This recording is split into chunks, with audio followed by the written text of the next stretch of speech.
मित्रांनो, आजही काही अशा सामाजिक आणि सांस्कृतिक संस्था आहेत ज्या आपल्या कार्याने खऱ्या अर्थाने सामाजिक बांधिलकी जपत नवीन पिढीसमोर आदर्श ठेवत आहेत. यशवंतराव चव्हाण प्रतिष्ठान पिंपरी चिंचवड शाखा आणि महाराष्ट्र साहित्य कला प्रसारिणी सभा यांच्या संयुक्त विद्यमाने देण्यात येणारा यशवंत वेणू सन्मान सोहळा नुकताच पुण्यामध्ये नवी पेठ येथील SM जोशी सभागृहामध्ये पार पडला. या वर्षीच्या यशवंत वेणू सन्मान पुरस्काराचे मानकरी ठरले ते म्हणजे महाराष्ट्र राज्य पदवीधर मतदारसंघ नाशिक विभागाच्या विधान परिषदेचे आमदार डॉक्टर सुधीर तांबे आणि संगमनेर नगर परिषदेच्या नगराध्यक्षा सौ दुर्गा तांबे.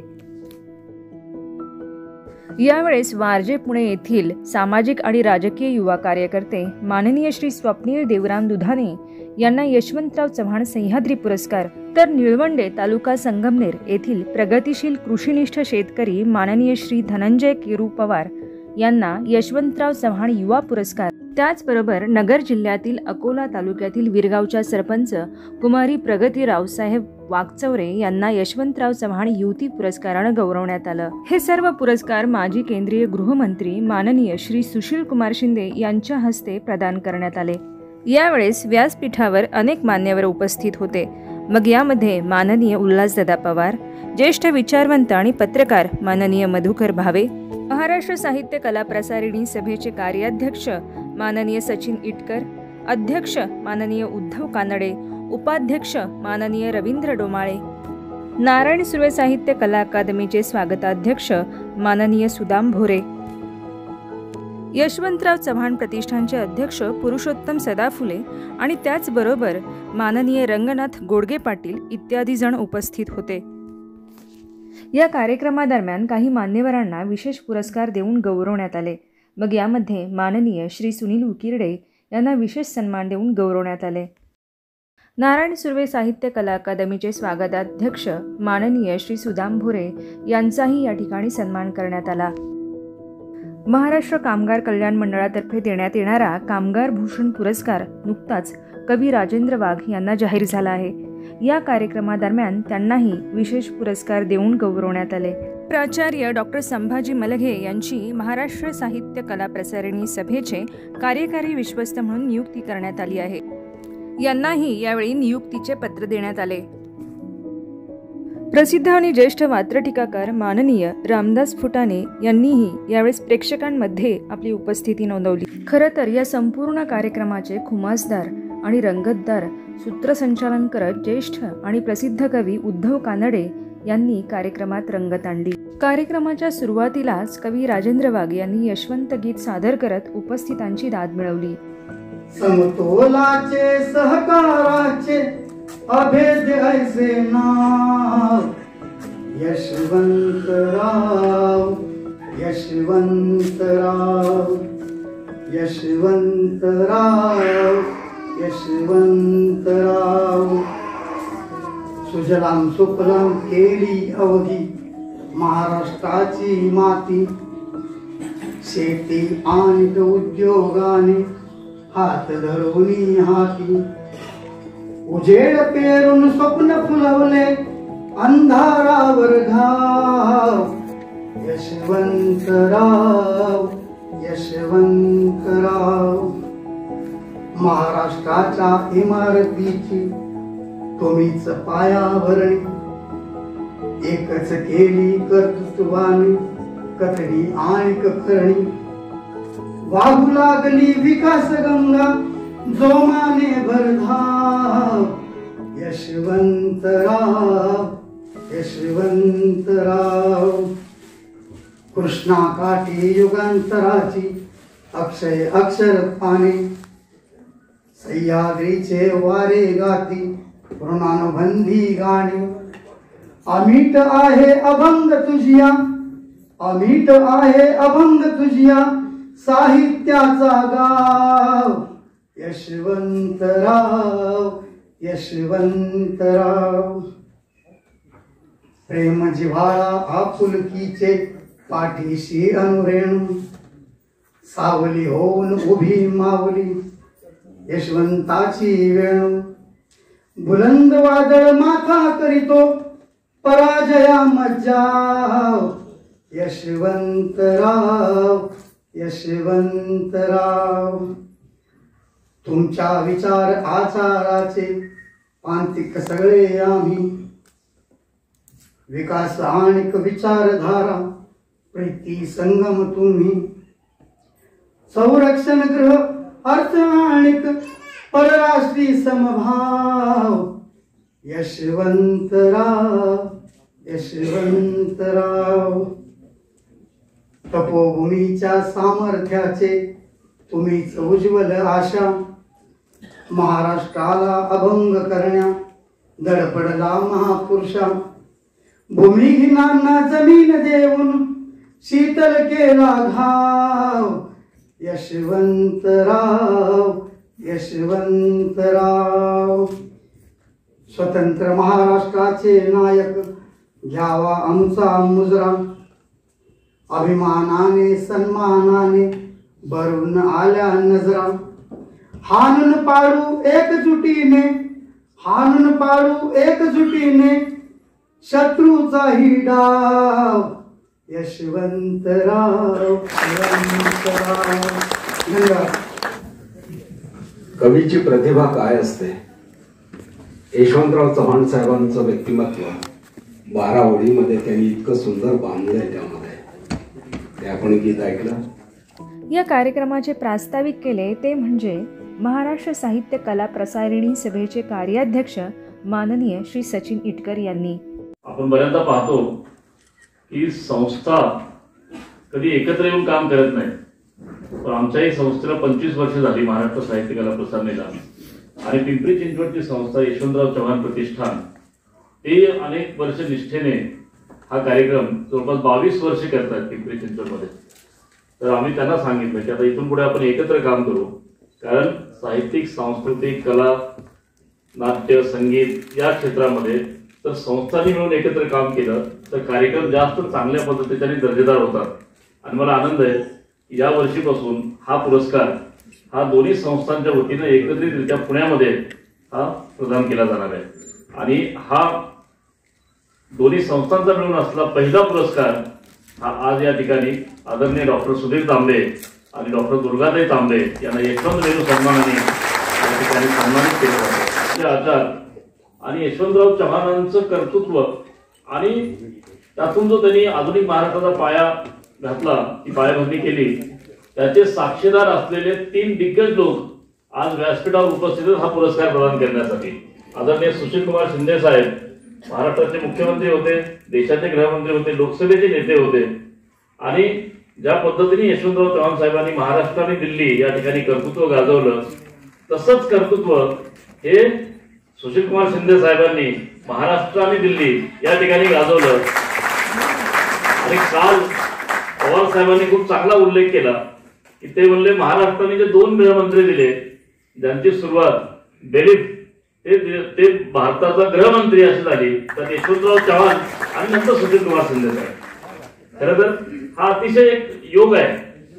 म्हणजे सुधीर तांबे सरांना आणि दुर्गाताईंना पुरस्कार देताना आणि आमचे काही युवा सहकारी त्यांना सुद्धा यशवंतराव चव्हाणांच्या नावाचा पुरस्कार या ठिकाणी प्रदान केला जात असताना स्वप्नील दुधाणे असतील, धनंजय पवार असतील, प्रगती वास्तवरे असतील, हे आपल्या आपल्या क्षेत्रामध्ये अतिशय चांगले काम निष्ठेने काम यशवंतराव चव्हाणांच्या विचारावर निष्ठा ठेवून काम करतायत. तर डॉक्टर साहेबांसोबत आणि दुर्गाताईंसोबत या तिघांचाही सन्मान होतोय. मला वाटतं आपल्या तिघांसाठी सुद्धा हा एक प्रेरणादायी कार्यक्रम आहे, कारण एवढ्या 2 दिग्गज व्यक्तिमत्वासोबत आपल्यालाही या ठिकाणी सन्मानित केलं जातंय. आज त्यांच्या मार्गदर्शनाचा या ठिकाणी लाभ होणार आहे. उल्हासदादा पवार तर आपल्या सर्वांना माहित आहेत, आमच्या पुण्याचे ते सांस्कृतिक म्हणजे पुण्याचं सांस्कृतिक क्षेत्र हे उल्हासदादांभोवती केंद्रित आहे. आणि पुण्याचा सांस्कृतिक वारसा अतिशय समर्थपणे चालवणारे उल्हासदादा, त्यांना यशवंतराव चव्हाणांसोबत काम करण्याची जवळून संधी मिळाली.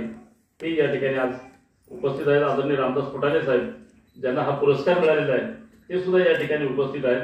अनेक लोक आमचे सतीश देसाई असतील, सुनील महाजन असतील, प्रशांत पवार असतील आणि वेगवेगळ्या क्षेत्रातले लोक आणि महाराष्ट्रातून सुद्धा वेगवेगळ्या भागातून आलेले लोक, आपल्या सर्वांचं या कार्यक्रमासाठी मी मनपूर्वक स्वागत करतो. आदरणीय तांबे सर आणि दुर्गाताई हे बाळासाहेब थोरातांसोबत त्यांच्या खांद्याला खांदा लावून संगमनेरला त्यांनी महाराष्ट्रामध्ये एक विकासाचं नवं मॉडेल म्हणून आज महाराष्ट्रासमोर उभा केलेलं आहे. आणि त्यामध्ये या दोघांचंही प्रचंड मोठं खरं तर खूप संगमनेरला राहून दुर्गाताई तर संगमनेरची नगरपालिका झाल्यापासून तिथे नगराध्यक्ष म्हणून काम करतात. आणि राजकारणासोबतच त्यांनी जय हिंद लोक चळवळीच्या माध्यमातून महाराष्ट्रभर एक तरुणांचं खूप मोठं जाळं या ठिकाणी निर्माण केलेलं आहे. यावेळेस यशवंतराव चव्हाण प्रतिष्ठानचे अध्यक्ष माननीय श्री पुरुषोत्तम सदाफुले यांनी संस्थेच्या उपक्रमांसंबंधी माहिती दिली. कविवर्य नारायण सुर्वे यांचं आम्हाला उद्धव कानडे आणि मला मार्गदर्शन मिळत गेलं. पुढे इटकर साहेब आम्हाला भेटले आणि आम्ही हा उपक्रम चालू केला. यशवंत विनू हेतू असा होता की समाजामधलं असं जोडपं पाहावं की ते समृद्ध, यशवंतराव चव्हाणांना विपरीत असलेलं लक्ष्मीनारायणचं जोड असं बघावं. आणि त्याचं कारण असं इतरांनी तो बोध घ्यावा. यशवंतराव चव्हाण साहेबांची जन्मशताब्दी असताना त्यावेळेच्या राष्ट्रपती प्रतिभाताईंनी जाहीर केलं होतं की साहेबांचा जन्मशताब्दी वर्षाचा हा समारंभ आहे. आम्ही गेट ऑफ इंडियाला गेलो. त्यांनी सांगितलं की 12 महिने साजरा झाला पाहिजे. म्हणून पिंपरी चिंचवडला आम्ही भाईवैद्यांच्या साक्षीने 12 महिने 12 कार्यक्रम त्यावेळेला सादर केले. निर्णय प्रकार कुटुंब कल्याणपासून सगळे कार्यक्रम आम्ही त्या ठिकाणी घेतले. माननीय श्री पुरुषोत्तम सदाफुले यांनी आतापर्यंत यशवंत वेणू पुरस्कार मिळालेल्या सर्वच पुरस्कारार्थींची नावं वाचून दाखवली. प्रथमच ज्या वेळेला सुरुवात केली त्यावेळेला राळेगण सिद्धीचे सरपंच होते त्यावेळेचे गणपतराव आवटी आणि त्यांच्या पत्नींना आम्ही सन्मानित केलं होतं. या ठिकाणी बसलेले संगमनेरचे रंगनाथ गोडगे पाटील आणि ते आता उद्योजक आहेत, ते कामगारातून उद्योजक झाले, त्या पती पत्नींचा सन्मान केला. त्यानंतर वनराईचे अध्यक्ष मोहन धारिया आणि त्यांच्या पत्नींना सन्मानित केलं. त्यानंतर बाळासाहेब भारदे आणि त्यांना मावी म्हणत होतो आम्ही, त्या दोघांना सन्मानित केलं. श्रीमंत दगडूशेठ हलवाई गणपतीचे अध्यक्ष तात्यासाहेब गोडसे, त्यानंतर नगरचे खासदार यशवंतराव गडाख साहेब आणि त्यांच्या पत्नी, त्यानंतर आजचे उल्हास दादा आणि त्यांना सन्मानित केलं आम्ही. दिलीप वळसे पाटील आणि त्यांच्या पत्नी, कविवर्य नादो महानोर आणि त्यांच्या पत्नी, रयत शिक्षण संस्थेचे अध्यक्ष रावसाहेब शिंदे, त्यानंतर विभागीय आयुक्त चंद्रकांत दळवी आणि त्यांच्या पत्नी आणि आजचे महसूल मंत्री आदरणीय बाळासाहेब थोरात साहेब पती पत्नी यांना सन्मानित केलं. आदरणीय नाना रामदास फुटाणे सर त्या पती पत्नींना यांनी सन्मानित केलेलं आहे. अखिल भारतीय साहित्य महामंडळाचे अध्यक्ष कौतिकराव ठाले पाटील, त्यानंतर डी.वाय. पाटील विद्यापीठाचे कुलपती पी.डी. पाटील सर, हिवरे बाजारचे पोपटराव पवार, डॉक्टर सदानंद मोरे संत साहित्याचे अभ्यासक, वंदनीय सुशील कुमार शिंदे साहेब, कविवर्य डॉक्टर विठ्ठल वाघ, दिवंगत बाळासाहेब विखे पाटील आणि या राज्याचे माजी कामगार मंत्री डॉक्टर हेमंत देशमुख, अशा 21 लोकांना त्यावेळेला आपण सन्मानित केलं. हा 22वा सन्मान आहे. यावेळेस माननीय श्री पुरुषोत्तम सदाफुले यांनी पुरस्कार प्राप्त सर्व युवा पुरस्कारार्थींशी संवाद साधला. उच्च शिक्षित आहे. ताई मला सांग, आता तू सरपंच झालेली आहेस, तुझ्या बरोबर अनेक मंडळी आहेत काम करतायत, अनेक सहकारी. तुझं शिक्षण झालेलं जास्त आहे, बाकीच्यांचं शिक्षण कमी जरी असलं तर तुझ्यापेक्षा अनुभवाने जास्त येते नाही का? मग काम करताना त्यांचा अनुभव काय वाटला तुला? म्हणजे तुला असं कमी लागतात का ते वगैरे काही? नाही, सर्वजण खूप सपोर्ट करतात. आणि याच्या पुढं तुला असं काय वाटतं, आता तू सरपंच झाली, तुझ्या मनामध्ये असं काही येत आहे का याच्या पुढं आपण जिल्हा परिषद अध्यक्ष व्हावं, आमदार व्हावं?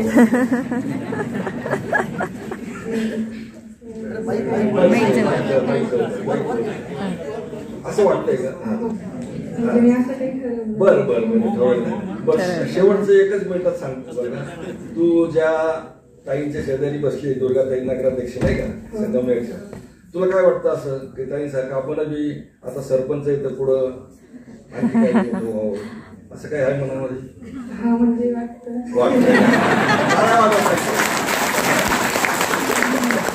धनंजयजी आपल्या शेतामध्ये आलो होतो बरोबर, सगळ्यांना असं कळलं पाहिजे शेती. शिंदे साहेब तर सोलापूरचे आहेत आणि तो पण तुमच्यासारखाच भाग आहे, तिथं पाण्याचा प्रश्न आहे. तुम्हाला असं का वाटलं तुम्ही BSc ॲग्री झाला कुठेतरी तिथं राहुरी कृषी विद्यापीठात नोकरी मिळाली असती किंवा एखाद्या कारखान्यात वर्ष म्हणून लागला असता, मग BSc ॲग्री झाल्यानंतर नोकरी सुखाची सावलीमध्ये नोकरी करण्यापेक्षा तुम्ही शेतामध्ये का राहतो? मला शेतीची आवड आहे आणि मोकळा झाला की मला शेतीमध्ये नाव उंच करायचं आहे. बरं, शेतीमध्ये ना. मग तुम्हाला शेती करायची होती, तुमच्या शेतामध्ये तर पाणी नाही, ते प्यायला सुद्धा पाणी नाही, तरी तुम्ही बागायत शेती कशी केली हो? टँकरने. म्हणजे बघा सगळीकडे दुष्काळ आहे, पाणी नाही. असा डोंगर परिसर आहे, वर नेलं त्यांनी, म्हटलं पाणी कुठून आणलंय? ते म्हणजे ते टँकर दिसतात ना, त्या टँकर मधून पाणी आणले. असा तरुण काय करू शकतो बघा. पाणी नाही तर पाणी बाहेरून आणून त्यांनी ही शेती फुलवलेली आहे. यासाठी थोड्याशा टाळ्या झाल्या पाहिजे. आणि याच्या पलीकडं जाऊन त्यांनी एक 25-30 ठाकर समाजातले आदिवासी भागामधले लोक आणून त्यांना जेवण, त्यांचं सगळं राहण्याची व्यवस्था केलेली, त्यांना काम देतात आणि त्यांच्याबरोबर स्वतः काम करतात. आता असे दिसतात तर त्या दिवशी आम्हाला ओळखू आले नाही. म्हणजे खऱ्या अर्थाने किसान ज्याला म्हणतो आपण, खऱ्या अर्थाने किसान आजचा तरुण. धन्यवाद. पवार साहेब, एक प्रश्न विचार. आपण सांगितलं की मला BSc ॲग्रीवर सुद्धा शेतीत करावंसं वाटलं आणि आपलं नाव करावंसं वाटलं, तर मी एक विनंती करेन. आपलं नाव तर आपण कराल, मी एक शेतकरी आहे, आमच्यासाठी काही संदेश आहे का आपला?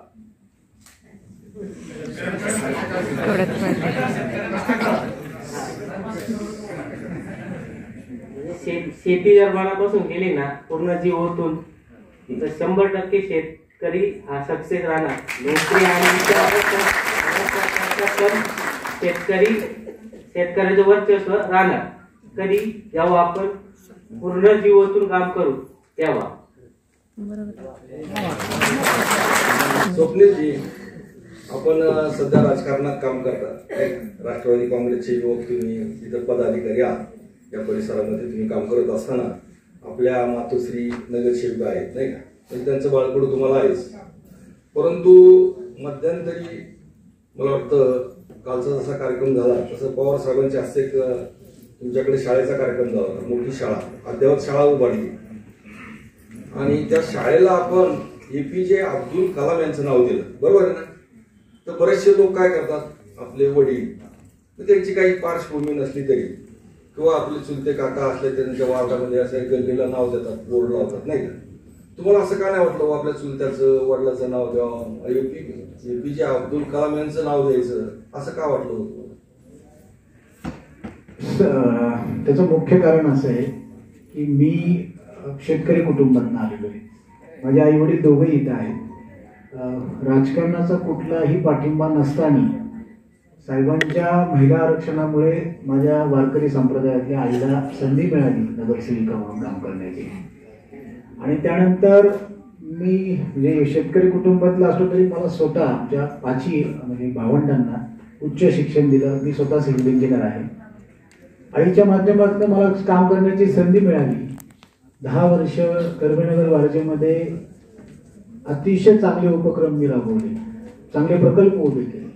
आणि त्यात आमच्या जीवनातला सर्वात मोठा प्रकल्प म्हणजे Bharat Ratna doctor APJ Abdul Kalam e learning school, की जी पुणे शहरातली सर्वात मोठी 4 एकरमधली इंग्रजी माध्यम स्कूल जी सरकारी आम्ही उभी केली पुणे महापालिकेच्या माध्यमातून. आणि त्याचं उद्घाटन आदरणीय पवार साहेबांच्या आम्ही हस्ते घेतलं. मी अभिमानाने सांगतो की माझ्या आईने मला कायम पाठिंबा केला, पण आम्ही दोघांनी एक विचाराने एक ठरवलं होतं की जे काही प्रकल्प वॉर्डामध्ये उभारू, जी काही विकास कामं करू, कधीही त्याला कुटुंबाचं नाव देणार नाही. आणि मी अभिमानाने सांगतो की पुणे शहरातले 4 दर्जेदार प्रकल्प, जे लायब्ररी, ग्रंथालय असेल, स्कूल असेल, महिला बचत गट केंद्र असेल आणि एक योगा हॉल असेल, सगळ्यांना मी महापुरुषांचीच नावं दिली. आणि हे ठेवण्याचं कारण असे की राजकारणाकडे जी बघण्याचा दृष्टिकोन आहे तो कुठेतरी येणाऱ्या तरुणांचा बदलला पाहिजे, हा सर्वात माझा दृष्टिकोन होता. त्यामुळे हे नाव देत असताना मी आदरणीय दादांशी चर्चा केली होती आणि हे नाव देण्याचा दृष्टिकोन असतो होता की तरुणांनी ह्या सगळ्या संत पुरुषांना, ह्या सगळ्या त्या त्या क्षेत्रात काम करणाऱ्या लोकांचा आदर्श घेऊन काम करावं ही इच्छा होती. धन्यवाद. यावेळेस संगमनेर नगर परिषदेच्या नगराध्यक्षा सौ दुर्गा तांबे यांनी पुरस्काराला उत्तर देताना आपलं मनोगत व्यक्त केलं. 22वा पुरस्कार हा डॉक्टर सुधीर तांबे आणि मला मिळाला. मी यामध्ये माझं भाग्य समजते. ते स्वतः डॉक्टर सुधीर तांबे हे स्वतः जनरल सर्जन आहेत. एका शेतकरी कुटुंबात नसते, स्कॉलरशिप और बीजे मेडिकल मधनं सर्जन झाले आणि त्यांच्याबरोबर माझा विवाह झाला. मी साधी ग्रॅज्युएट आणि खेड्यातलीच, परंतु एखाद्या निष्णात अशा सर्जन बरोबर आणि अति बुद्धिमान माणसाबरोबर संसार करणं हे तारेवरची कसरत असते. त्यांचे आणि माझे विचार जुळणं. अर्थात मी भाऊसाहेब थोरातांची कन्या, वडिलांमधला कम्युनिझम माझ्यामध्ये होता. कुठले उपास तापास असलं कुठलंही माझ्यामध्ये नव्हतं, परंतु आणि त्यांच्यामध्ये त्याच विचाराचे ते होते. आणि सर्जन म्हटलं की सगळं परफेक्ट लागतं, इकडचं इकडं थोडं सुद्धा चालत नाही. आणि त्यामुळं आणि आपला पती जो व्यवसाय करतो त्यामध्ये पत्नी नेहमीच मदत करत असते. अनेक उदाहरणं आहेत. आमच्याकडं एक सर साप पकडण्याचं काम करतात आणि आता सरांचा फोन लागला नाही की त्यांच्या पत्नीला लोक फोन लावतात आणि बिचारी माऊली लगेच साप पकडायला जाते. म्हणजे पतीच्या पावलावर पाऊल ठेवून नेहमीच पत्नीला हे ते काम करावं लागतं. आणि पत्नी सुद्धा, आपली पुरुष प्रधान संस्कृती आहे, आपली भारतीय संस्कृती आहे, यामधनं कुठल्याही प्रकारचं काही न बोलता पत्नी सुद्धा त्यांच्या कामामध्ये महत्वाची भूमिका ही बजावत असते. आणि अशीच भूमिका मी सुद्धा आमदार डॉक्टर सुधीर तांबे यांच्या बरोबर, ते सर्जन होते, एक मिनिट सुद्धा वेळ नसायचा, सतत सर्जरी चालायच्या. आणि यामध्येच ते त्या शहराचे नगराध्यक्ष झाले. नागरिकांनी त्यांना ओढून नेलं खुर्चीमधनं सर्जनच्या आणि त्यांना नगराध्यक्ष केलं. आणि सांगण्यासारखी गोष्ट की त्यांनी खरंच नगरपालिकेची सर्जरी केली, खराब भाग काढून टाकला, चांगला भाग केला. आणि त्याच ठिकाणी त्यांच्यानंतर मी साधारण 15 वर्षांनी, मला तर कधीच वाटलं नव्हतं मी नगराध्यक्ष होईल. मी आमदार बाळासाहेब थोरातांची भगिनी आहे. सर्वांच्या प्रचारामध्ये, सर्वांच्या राजकारणामध्ये माझं खालीचा वाटा असायचा, परंतु नागरिकांनी सुद्धा यामध्ये मला त्या ठिकाणी नगराध्यक्ष केलं. नगरपालिका सगळी टापटीप केलेली होती डॉक्टर तांबेंनी. त्याच्यानंतर मी तिथं जाऊन बसले, तेव्हा मला कुठल्याही प्रकारचा त्रास त्या ठिकाणी झाला नाही. सर्वांना वाटत होतं की नगर परिषद कशी सांभाळली जाईल. मी ते गृहिणी होते, एक साधी गृहिणी होते, परंतु मी बचत गटाचं मोठं काम गेल्या 20 वर्षापासून करत होते. दंडकारण्य अभियान हे माझे वडील सहकार महर्षी भाऊसाहेब संतजी थोरात दादांनी सुरू केलेलं. यामध्ये एक प्रकल्प प्रमुख म्हणून मी काम करत होते. आणि त्यातनं साधारण आम्ही 30 कोटी बिया आणि आजपर्यंत आम्ही जवळजवळ 89 लाख रोपं संगमनेर तालुक्यामध्ये लावले होते. आणि त्या कामामध्ये नेहमी सहभाग असायचा. आणि त्यातनंच मला नागरिकांनी हे नगराध्यक्षपद द्यावं अशी माझे बंधू आमदार बाळासाहेब थोरात साहेब आणि आमदार डॉक्टर सुधीर तांबे यांना मागणी केली. हेही दोघं आश्चर्यचकित झाले, तुझ्या नावाची मागणी कुठून आली. मी म्हटलं मला कल्पना नाही, परंतु असं हे मी त्यांच्याबरोबर सतत काम करत राहिले. पुरोगामी विचार आमच्यामध्ये होतात, माझ्यामध्ये होतात. आमच्या दोघांचं पत्रिका पाहिलेली नाही, माझी पत्रिका नाही, काही नाही, काही जुळवाजुळी झाली नाही. एकदाच बघायला आले आणि लग्न जमलं. त्यांना साधी मुलगी पाहिजे होती. माझ्या कपाळावर मोठं कुंकू असायचं, हातभर बांगड्या, डोक्यावर पदर. त्यांना खूप पसंत पडले. पहिलेच बघायला आले, पसंत पडले. त्यामुळं या काही पत्रिका जुळणं वगैरे हा काही प्रकार नव्हता आमच्या लग्नाला. आता 40 वर्ष पूर्ण होऊन 41 वर्ष लागले. असं आमचं सहजीवन दोघांचं. आम्ही एकमेकाच्या विचाराने या ठिकाणी चालत असतो. ते मला नेहमी म्हणायचे, ऐक माझं कल्याण होईल तुझं. मी त्यांचं ऐकत गेले, माझं कल्याण झालं आणि मला यशवंत रेणू हा पुरस्कार.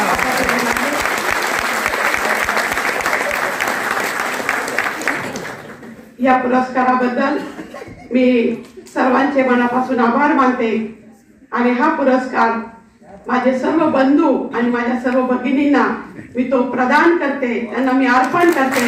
धन्यवाद. जय हिंद, जय महाराष्ट्र. की ज्यावेळेस मी पहिल्यांदा निवडून आलो त्यावेळेस सगळेजण माझ्या कुटुंबातले स्वागताला समोर थांबले होते आणि मला रेणुताईच्या कानात सांगायचं होतं, तिला सांगायचं होतं की माझ्या यशात तुझा पण वाटा आहे. पण मी ते सगळ्यांसमोर सांगू शकलो नाही, म्हणून मी तिच्या कानात नंतर जाऊन सांगितलं की माझ्या यशात तुझाही वाटा आहे. पण आज दुर्गाताईंचं भाषण ऐकल्यानंतर सुधीर तांबे निश्चित सगळ्यांसमोर सांगतील तुझा खूप मोठा वाटा आहे.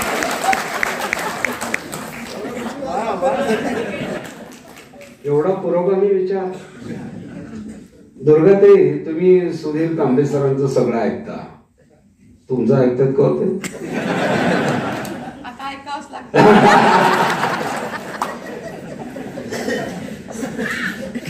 तुम्ही डोक्यावरून पदर घेता, कुंकू लावता, परंपरा संस्कृती जतन करता, नाव पण घेता सगळ्याकडून.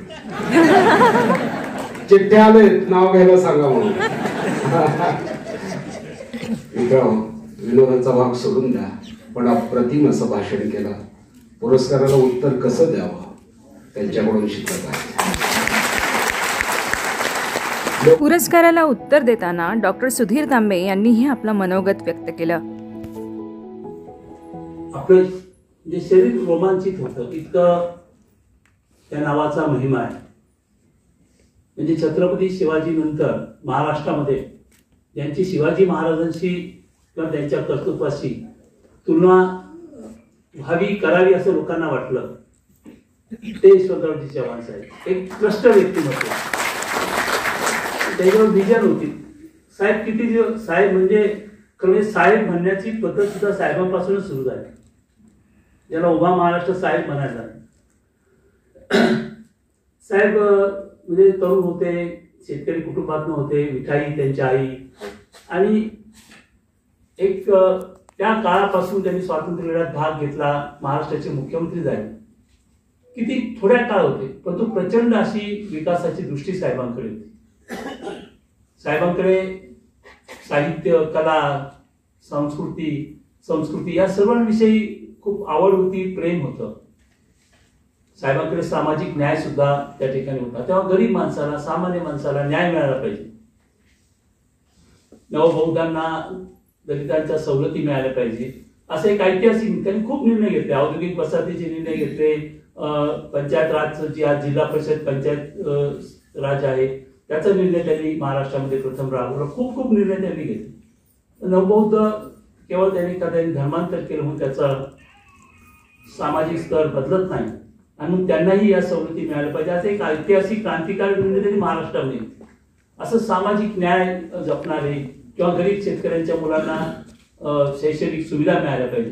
तर साहेबांविषयी कितीतरी बोलता येईल आणि म्हणून साहेबांच्या नावाचा हा पुरस्कार मिळणं ते खरोखर खूप गौरवाची गोष्ट आहे. आणि म्हणून मी सर्व ज्यांना असं वाटतं की आम्ही या पुरस्काराला योग्य आहोत त्या सर्वांचा मी मनापासून आभार व्यक्त करतो. वेणू आमच्या ते पाहिलं, आपण म्हणतो की इंग्रजीमध्ये आपण म्हणतो की सहचारिणी, इंग्रजीत काय म्हणतात बेटर हाफ. मला वाटतं इंग्रजीचं जास्त योग्य वर्णन आहे. संसारताची 2 चाक असतात पण हे चाक जास्त मजबूत आहे, जास्त रथ खेळण्याचं काम ते चाक करत असतं. ते आपल्या प्रत्येकाचं चांगलं होईल. म्हणजे आपल्या स्टेजवर बसलेल्या सर्वांनाच या गोष्टीची सहमती द्यावी लागेल की आपण जो रथ ओढतो त्यामध्ये हे जे चाक असतं आपलं ते जास्त पॉवरफुल असतं. आता ते म्हणे की ऐकतात की नाही, कसं असतं साहेब, म्हणजे मी पाहिलं एक डॉक्टर आणि थोडंसं मी पाहतो की लग्न झाल्यानंतर पहिले 2-3 वर्ष ते आपलं ऐकतात आणि नंतर मात्र आयुष्यभर आपलं त्यांचंच ऐकावं. खरं तर हा पुरस्कार मिळाल्यानंतर एक पुरस्काराने जबाबदारी वाटते, प्रेरणा मिळते आणि आमच्या बरोबरचे सर्व तरुण मुलांना तुम्ही मुलींना पुरस्कार दिला, ही सुद्धा मला संस्थेच्या मनापासून अभिनंदन करायचंय. आता ऐकूया ज्येष्ठ विचारवंत आणि पत्रकार माननीय श्री मधुकर भावे यांच्या भाषणाचा काही भाग. दुर्गाताई, तुम्ही वेणुताईची भूमिका बरोबर वठवली.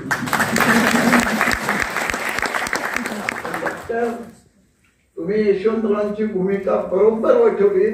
केवळ बायकोचं कौतुक न करता महाराष्ट्राला सामाजिक विचार काय दिला पाहिजे भाग यशवंतरावांनी सांभाळलं होतं तेच तुम्ही सांभाळलं.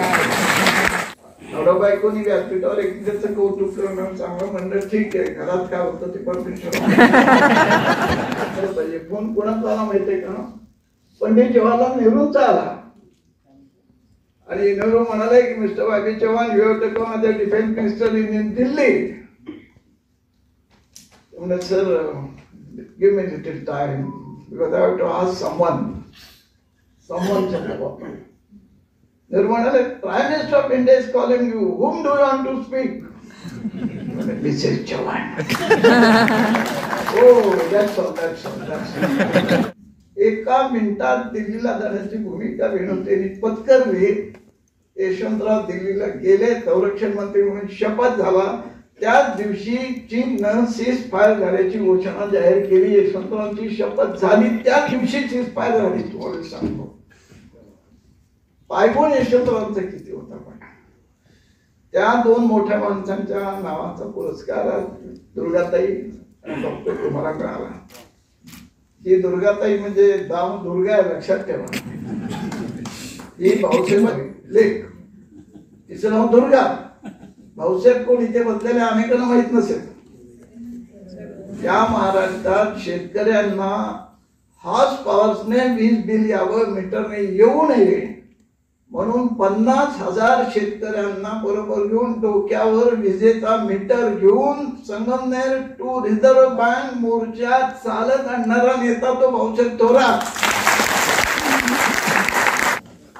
स्वातंत्र्याच्या चळवळीत संपूर्ण अहमदनगर जिल्हा जवळजवळ तुरुंगात होते सगळे नेते. त्यात भाऊसाहेब होते. त्यांना जेल झाली होती. स्वातंत्र्यानंतर लगेच ते काँग्रेसमध्ये आले नाहीत.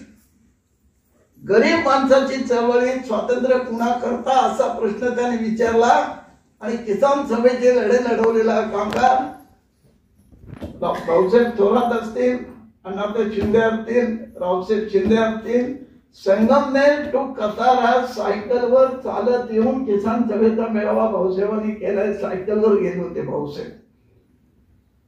राज्य सहकारी बँकेचे अध्यक्ष होते. एका मोठ्या नेत्याने एक चुकीचं काम करायला सांगितलं. भाऊसाहेबांनी राजीनामा पाठवून दिला. वसंतदानकडे सांगितलं मी नाही करणार हे काम. हे घराणं आहे कृतज्ञतेचं घराणं आहे. यशवंतराव चव्हाणांचं अनेक जण कौतुक करतात पण आपल्या संस्थेच्या दारात प्रवेश केल्याबरोबर यशवंतरावांचा पुतळा कुठे तुम्हाला पाहायला मिळेल तो फक्त संगमनेरला यांच्या संस्थेत. आणि नगर जिल्हा कोणता? अहमदनगर. अहमदनगर. कानामात्रा वेलांटी काही नाही. पण या जिल्ह्यातल्या राजकारणात जेवढा वेलांटी आणि मात्र आहे तेवढे जगात कुठेही नाही. 6 फुटाचे यशवंतराव. आता अशी नाही मोठी माणसं साहेब. छोट्या माणसांना सगळं खांद्यावर घेऊन हे बाहेर व्हावं लागणार आहेत. गांधी आहेत देशात, महात्मा नाही आहे. नेहरू आहेत, जवाहर नाही आहे. आझाद आहेत, मौलाना नाही आहे. नायडू आहेत, सरोजिनी नाही आहे. चव्हाण खूप आहेत, यशवंतराव नाही. या प्रसंगी माननीय उल्हासदादा पवार यांनी देखील आपलं मनोगत व्यक्त केलं. केवळ पदवीधर नाही तर त्या भागातले अनेक इतर समस्या प्रश्न समजावून घेऊन अत्यंत अभ्यासपूर्ण अशा शब्दांच्या मध्ये विधिमंडळ किंवा विधिमंडळाच्या बाहेर मांडणं त्याचं फार मोठं कौशल्य आणि आत्मीयता ज्याला म्हणता येईल ती डॉक्टर तांबे साहेबांच्याकडे आहे. आणि म्हणून असं वाटतं ताई दुर्गाताई तुमच्याकडे आणि तुम्ही बाहेरून जाऊन तांबे धरा. डॉक्टर तुम्ही तांबे आहातच. तुम्ही दोघांनी मिळून खरं तुमचं जीवनाचं सोनं केलं, तांब्याचं सोनं केलं. 25 नोव्हेंबर दरवर्षी यशवंतराव चव्हाण साहेबांच्या पुण्यतिथीला भाऊसाहेब तिथे व्याख्यान ठेवायचे, कार्यक्रम करायचे. तीच परंपरा आता बाळासाहेबांनी सर्वांनी तुम्ही चालू ठेवलेली आहे. त्यात माझंही भाषण ठेवलं होतं आणि भाऊसाहेब त्यावेळी होते. भाऊसाहेब म्हणजे तुम्ही यायचंय आणि तुम्हाला आश्चर्य वाटेल की श्रोत्यांच्या मध्ये खाली भाऊसाहेब बसले मी भाषण करतोय असा प्रसंग आणि त्याचं कौतुक हे भाऊसाहेबांनी केलेलं आहे. माजी केंद्रीय गृहमंत्री माननीय श्री सुशील कुमार शिंदे यांनी अशा संस्थांच्या माध्यमातून समाजामध्ये विचारांचा जागर होऊन प्रगल्भ अशा वैचारिक भूमिकेतून समाज प्रबोधन खूप चांगल्या प्रकारे होऊ शकते अशी भावना या ठिकाणी व्यक्त केली. हे प्रतिष्ठान प्रसारिणी सभा कशा करता हे कार्यक्रम करतात? केवळ नावा करता, केवळ यशवंतरावांच्या नावाने पुरस्कार द्यायचा किंवा अनेक लोकांचा सत्कार करायचा आणि वाहवा मिळवावी एवढ्याच पुरत आहे? नाही, तसं नाही. आजच्या समारंभाचं खरं महत्व हे आहे की ज्या तऱ्हेनं आजच्या ह्या समारंभामध्ये दोघेही प्रतिष्ठानला आणि तुमच्या प्रसारिणी सभेला ह्यांचं कामच हे आहे की समाजामध्ये जागरण करणं आणि लोकांना शिक्षित करणं. लोकशिक्षणाचं हे प्रमुख काम आहे. त्या पुरस्काराच्या रूपानं एक नवी जीवनामध्ये आपल्या काय नव्या उद्याच्या घडीला काय येणार आहे त्याची चाहूल समाजामध्ये निर्माण करणं हे प्रामुख्यानं काम. मला वाटतं की आज डॉक्टर सुधीर तांबेंनी त्याची सुरुवात फारच चांगली केली. मी तेव्हापासून विचार करत होतो की अशा समारंभामध्ये अशी वैचारिक भूमिका घेऊन जर भाषणं झाली तर आपल्या जाती संस्थाही नष्ट होती. धर्माच्या बाबतीत मी काय बोलत नाही. खरं मी गंभीरतापूर्वक प्रतिज्ञा करणारा माणूस आहे. पण मनात आला की एकटा जाऊन पंढरीला येतो. पण हे कधीतरी नष्ट झालं पाहिजे ह्या मताचं मी. पण डॉक्टर ज्यावेळेस बोलत होते त्यावेळेस ते यशवंतराव चव्हाणच बोलतायत की काय असं मला वाटत. सभा ह्या विचारांच्या सभा असतात. स्वातंत्र्य चळवळीमध्ये सुद्धा किती लोक असायचे सभेला? 50, 60, 100, 200. नंतरच्या काळामध्ये नाना पाटलांचा उल्लेख झाला. त्यावेळेस त्यांच्या वक्तृत्वावर खूप मोठ्या प्रमाणात सभा व्हायच्या. पण ह्या 50-50 सभेमधूनच विचारांचा वारसा घेऊन लोक आपापल्या घरी जायचे आणि आपल्या घरी शिक्षण देण्याचं काम ते करत असत. मला वाटतं ते काम आज तुम्ही त्याचे मुहूर्त आज इथं लावलेलं आहे आणि त्याच्यातून एक समाज घडवण्याचं एक चांगलं काम तुम्ही केलं. मी तर आता 5 वर्षापूर्वीच रिटायर झालो राजकारणातून. काय राहिलंय असं वाटतं?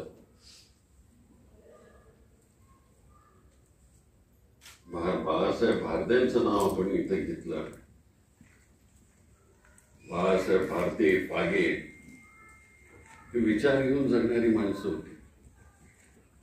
भाऊसाहेब थोरात किती कष्टातून त्यांनी सगळं उभं केलंय. असे किती लोकांच्या मध्ये आज कर्तृत्व आहे एवढ्या प्रकारे मोठ्या प्रकारे नेतृत्व देण्याचं. आजचा दिवस एक अतिशय आनंदाचा दिवस आहे. रामदास फुटाणे यांच्यासारखा वात्रट टीकाकार इथं आहे. आपल्या इथं विचाराचा जो यज्ञ पेटलेला आहे तो यज्ञ यशवंत विचाराचा यज्ञ आहे आणि त्याची आज सगळ्या समाजामध्ये मिळो अशाच प्रकारची मी प्रार्थना करतो. पुन्हा एकदा डॉक्टर तांबे आणि श्रीमती तांबे आणि बाकीच्या तिघांचं देखील मनापासून मी अभिनंदन करतो. तुम्ही आयुष्यात असेच पुढे वाच राहा. कार्यक्रमाच्या शेवटी आभार प्रदर्शन केले ते म्हणजे ज्येष्ठ उद्योजक रंगनाथ गोडगे पाटील यांनी. मित्रांनो, कैलासवासी यशवंतराव चव्हाण यांच्या बाबतीत एक वाक्य नेहमी बोललं जातं आणि ते म्हणजे हिमालयाच्या मदतीला सह्याद्री धावून गेला. खरंच आपण सर्वच जण खूप भाग्यवान आहोत की हा सह्याद्री ज्या मातीवर उभा आहे त्या मातीत आपला जन्म झाला, त्या मातीचा आपण एक भाग आहोत. आत्तापुरतं इथंच थांबूया आणि भेटूया पुढच्या व्हिडिओत नवीन विषयासह.